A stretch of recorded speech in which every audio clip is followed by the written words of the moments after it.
So the purpose of this video is to compare my two favorite headphones right now that I currently own, and this is going to be one of those old-fashioned, without a script, off the top of my head kind of videos. This is not a review. I've covered both these headphones in the past. This is just me talking about my feelings regarding them right now and what I appreciate them for.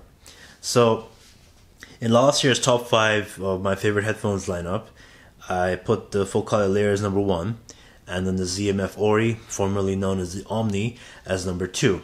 And now it's switched. Now you got the full color Utopia in number 1 position, and you got the ZMF Eikon in Paddock Wood in 2nd place. Now this is my favorite open headphone, the Utopia, and the Eikon is my favorite closed headphone. And I'm going to go over why I like them. I'm going to go over how they compare to each other, even though they are vastly different price ranges. So let's start with the Utopia. Now this is my most recent headphone purchase. I had to part with quite a few things to get this. This is one of the premier top of the line headphones out there. It's been lauded by everybody from top from Infidelity, several reviews. However, I will say it isn't for everyone. It has technicalities that are just drop dead impressive, but the sound signature, I would say, is not for everyone's taste. Like, I know like at least 5 people who are all headphone maniacs. They don't like how this sounds over a warmer headphone, a little bit more of a silkier sound of a headphone with a like silkier mid-range, because the full color Utopia, even though it is extremely detailed, extremely resolving, the mid-range is very it's quite a bit shouty. It's not relaxed. You will have, if you want to have a more relaxing headphone, this would not be the one to go for, because this is very dynamic. It's very fast. It has just such technical brilliance about it, but that natural, really laid back sound that you get from, let's say, an Odyssey headphone. In fact, I went ahead and compared the Odyssey LCD4 to this, and I found that did quite a few things much more, more relieving, less of a frantic sound, more laid back, very, very lovely mid-range on the LCD4, by the way. This is not like that. This just wants to shout detail at you. It's fitting that Focal is a speaker manufacturer, because this is the closest thing I've heard to a headphone sounding like full-size speakers, except for the soundstage aspect, because the soundstage of this is quite narrow. But the depth and the just incredible imaging, it's all here. Very fast, very punchy, very detailed headphone, very resolving. And just to show what I'm talking, because this is not the stock cable.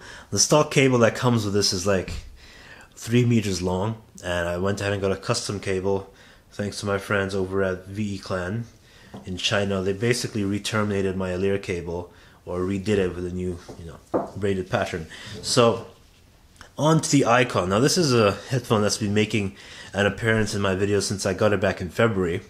What I like the Eikon for is that this is not necessarily a laid-back headphone either. In fact, this is also very dynamic. But the thing about this is, this has a warmer sound to the mid-range. It has a warmer sound overall. You can listen to more relaxing genres than this and not feel left out. Not feel like it's how do I put this? It has very good texture. The Eikon has very good texture, but it pales in comparison to the Utopia's texture, which can sometimes feel a little overwhelming if you're really trying to look for the kind of headphone where you can just put it on and forget about it for a while. It takes practice to do that with the Utopia, because the Utopia's mid-range it has a lot of air around it at the top range, and it has a lot of texture to it. So instruments that will sound like they should stick out in the mix will definitely stick out in the mix. Guitars, violins, all these things will have that edge around them that will definitely put you on edge.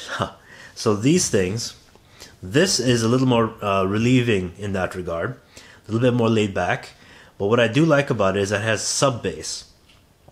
The sub bass on the Eikon is very deep diving. I'm very impressed by that. And to my ears, it's very clean.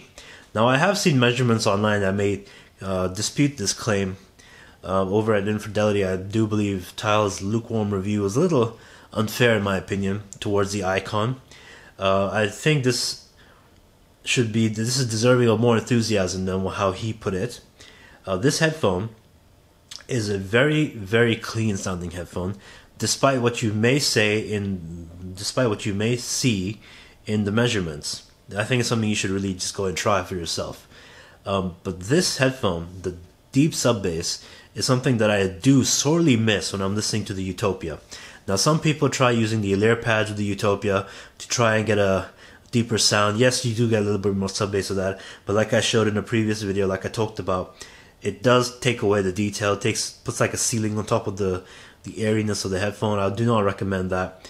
I think you should just stick to the perforated, very costly, $250 by the way, as I don't know why, pads. So stick to those. Whereas with the Eikon, you do get that really deep sub bass. This may be a benefit of being a closed headphone. Over an open headphone, you can get that deep sub bass and rumble. And also the isolation. If we're talking about closed headphones, this may be advertised as a semi-open headphone. You may see these vents here, but this is basically just a 95% closed headphone, as Zach himself says. This has great isolation versus pretty much no isolation at all. The mid-range is very detailed, just like the Utopia. Not as detailed, obviously, not as resolving. Doesn't have that micro detail that some people love to look for in their headphones. It has more than any other ZMF headphone I've heard, but not to the same level. But it has a very natural tonality about it. It has a sound to it which is extremely good with acoustic guitars, better than the Utopia with acoustic guitars in my opinion. It has a sound to it which is very, very not warm, but very just sweet. It's a tonally sweeter headphone. But when you're going into the treble area, if you're going to the mids to the treble, basically the mid to the treble, what's the word? The transition from mids to treble is you reach a slight peak in the upper mids on the what do you call it? The Eikon, where it jumps a bit at 5-6K, which is you definitely do hear that with some some genres of music. Some electropop genres of music do sound a little harsh to me on this because of that reason. But that's just because of the peak reason. Otherwise, it's fine. But with the Utopia, if I listen to a genre of music which is a recording which is not well mastered, this hurts. It doesn't hurt like the HD800 hurts, where it gives you that peak and it really annoys you with the treble. Like you'll hear vocals, like the sounds from vocals will really hurt you with the HD800, especially without the mod. It's not like that, but it has an slightly unforgiving nature to it, which I fully expected. But I was shocked when I went through my whole library listening to this, listening to on the Utopia with all my music. I understood how much of my music was just so badly mastered compared to, the really audiophile stuff that people love to listen to, the orchestral music. Or I think Tao from Infidelity when he did his Utopia review, he talked about how he listened to a song by Diana Krall. When I went ahead and listened to that song, it's not really my style of music, but I went ahead and listened to that song Untitled. Yes, that kind of music, well mastered live music or live-ish sounding music, sounds incredible on the Utopia. But just the really crappy genres of music that I sometimes love to listen to, just the guilty pleasure music, not so fun with the Utopia.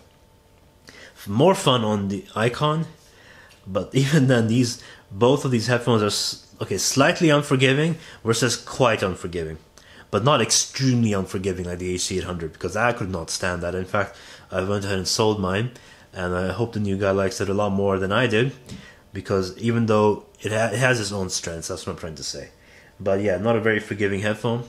The most forgiving headphone that I have right now is probably the Atticus, the younger brother of the Eikon, but that's for another video. I'm not talking about that today. So the transition between mids to highs on the Utopia is a lot more even. Somebody has said to me that this reminds them of a Super HD 600, and I can kind of see that. Except I do think that the bass on this is obviously better, but beyond just better, I think it dives deeper, it has more presence to it, a lot faster and all that. Super HD800, maybe? I have to listen to another HD800. It's been a while since I sold mine. But this headphone, the Eikon, is a lot more unique. I have not really heard anything that sounds like this before, and especially with a closed headphone. I went ahead and compared it to all the Odyssey headphones in my local store. Doesn't sound like them at all. This is a very unique headphone. I do believe, I wish it was easier to get your hands on these.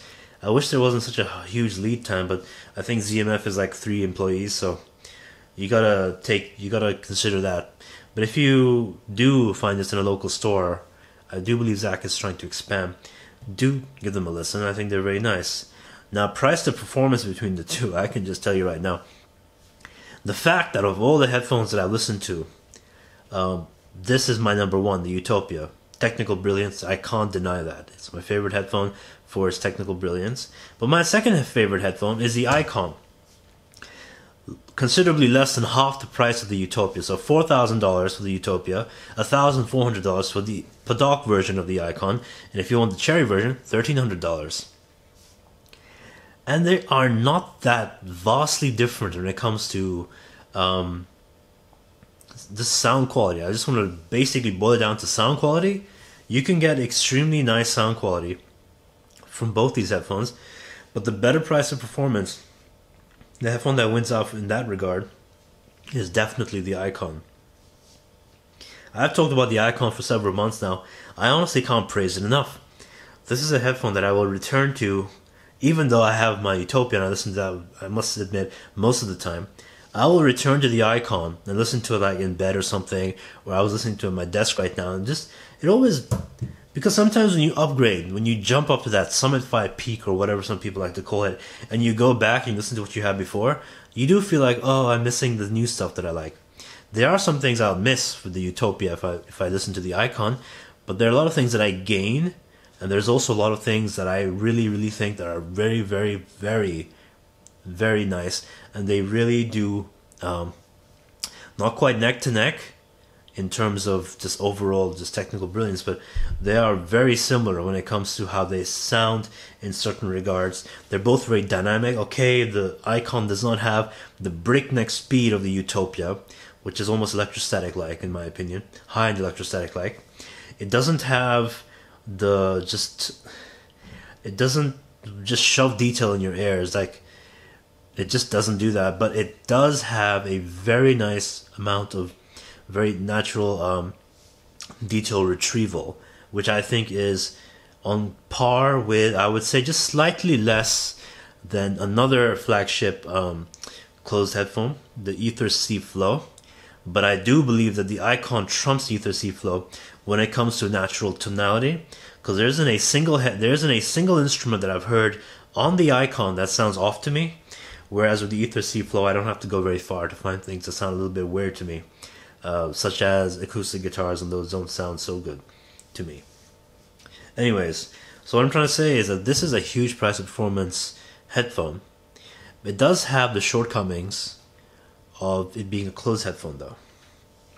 Now, it took me a while to understand this fully, but what happens is when you're listening to on the Eikon, there is a certain thinness to the upper mids and the treble, where it doesn't feel like, even though the sound, okay, just quickly, a side note, soundstage on the Eikon is actually wider than the Utopia. Okay, back to this.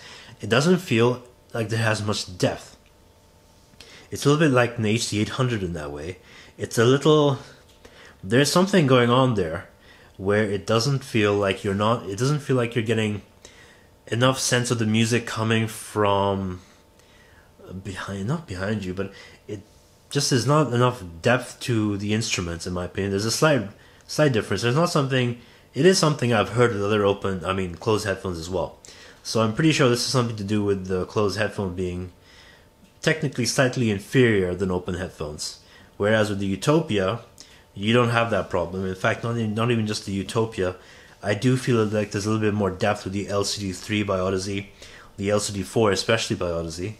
I feel like open headphones have this tendency to I know I love to talk about sound quality and I love to describe sound, but right now I'm a little bit at a loss of what I'm supposed to say.